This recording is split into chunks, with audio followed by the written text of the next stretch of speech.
Delhi Chief Minister Arvind Kejriwal said that a permanent lockdown was not feasible and that the capital was 4 steps ahead in the battle against the virus, even as Delhi sees continuous rise in cases after watering down restrictions in the last 2 phases of the lockdown.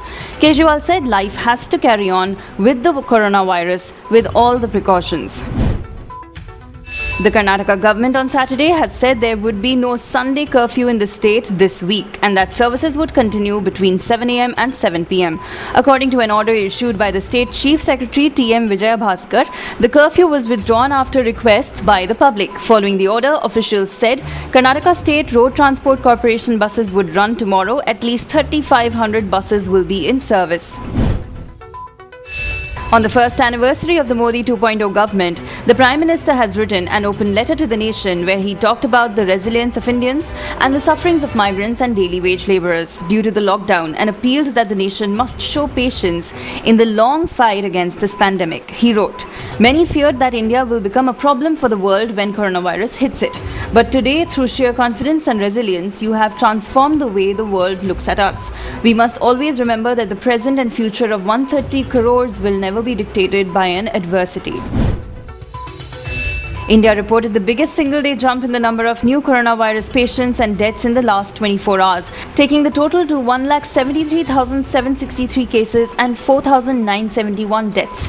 In the last 24 hours, 7,964 new patients were registered and 265 died. This is the second consecutive day that India has reported over 7,000 cases in a single day. More than 80,000 patients, meanwhile, have recovered. As Lockdown 4.0 expires tomorrow, states may enter a further relaxed period of lockdown. States will likely be able to decide on permitting malls and restaurants to function, and the reopening of places of worship may be likely. But no religious events or gatherings will be allowed at these places. Places of entertainment or dining will also have to follow social distancing. Strict curbs are also likely to continue in containment zones.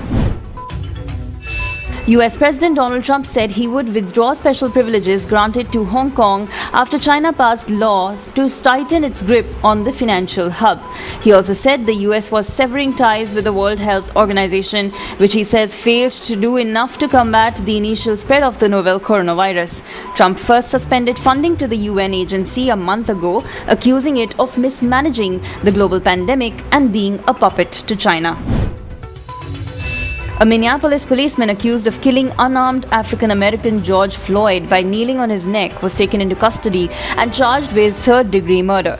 Derek Chauvin is one of the 4 officers who were fired shortly after the disturbing video emerged showing a handcuffed Floyd lying face down on the street as Chauvin pinned his knee to Floyd's neck for at least 5 minutes.